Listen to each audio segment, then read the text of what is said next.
লাতিন আমেরিকার রাজনীতিতে এক অভূতপূর্ব ঘটনা ঘটেছে। যুক্তরাষ্ট্রের সরাসরি সামরিক অভিযানের পর ভেনেজুয়েলার প্রেসিডেন্ট নিকোলাস মাদুরোকে গ্রেপ্তার করা হয়েছে বলে দাবি করেছে ওয়াশিংটন। শুক্রবার ভোরে রাজধানী কারাকাস সহ দেশের বিভিন্ন গুরুত্বপূর্ণ স্থাপনায় হামলার পর এই ঘোষণা আসে।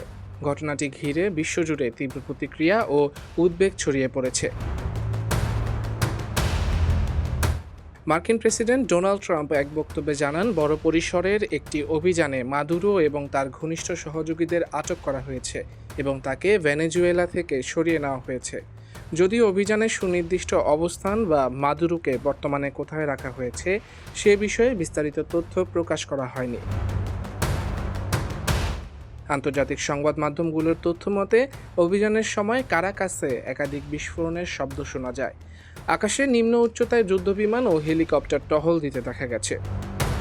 প্রেসিডেন্ট প্রাসাদ ও সামরিক ঘাঁটি ঘিরে রাখা হয় বলে জানা গেছে। পুরো অভিযানে যুক্তরাষ্ট্রের বিশেষ বাহিনী ও গোয়েন্দা সংস্থার সমন্বিত অংশগ্রহণ ছিল বলে ধারণা করা হচ্ছে। যুক্তরাষ্ট্র দীর্ঘদিন ধরেই নিকোলাস মাদুরোর বিরুদ্ধে কঠোর অবস্থান নিয়ে আসছে।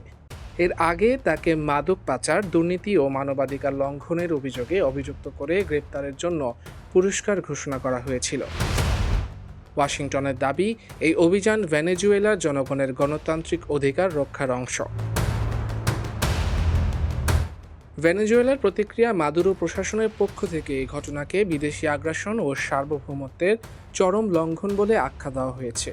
সরকারের পক্ষ থেকে জরুরি অবস্থা ঘোষণা করা হয়েছে এবং সেনাবাহিনীকে সর্বোচ্চ সতর্কতায় রাখা হয়েছে।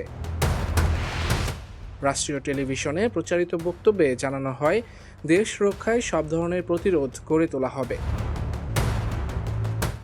ঘটনার পরপরই কিউবা, বলিভিয়া ও নিকারাগুয়া সহ কয়েকটি দেশ যুক্তরাষ্ট্রের এই পদক্ষেপের নিন্দা জানিয়েছে। জাতিসংঘে জরুরি বৈঠক আহ্বানের দাবি উঠেছে। ইউরোপীয় ইউনিয়ন ও কয়েকটি পশ্চিমা দেশ পরিস্থিতি গভীরভাবে পর্যবেক্ষণের কথা জানিয়েছে এবং সংযম প্রদর্শনের আহ্বান জানিয়েছে। বিশ্লেষকদের মতে, এই ঘটনা শুধু ভেনেজুয়েলার রাজনীতিতেই নয়, পুরো লাতিন আমেরিকা এবং বৈশ্বিক শক্তির ভারসাম্যে বড় প্রভাব ফেলতে পারে। মাদুরোর ভাগ্য, ভেনেজুয়েলার ক্ষমতার ভবিষ্যৎ এবং যুক্তরাষ্ট্রের পরবর্তী পদক্ষেপ সব মিলিয়ে পরিস্থিতি কোন দিকে যায় তা এখন সবার নজরে। বিশ্ব রাজনীতির এই নাটকীয় মোড় কতটা দূর গড়ায় তা নির্ভর করছে আগামী কয়েক ঘন্টা ও দিনের ঘটনা প্রবাহের উপর।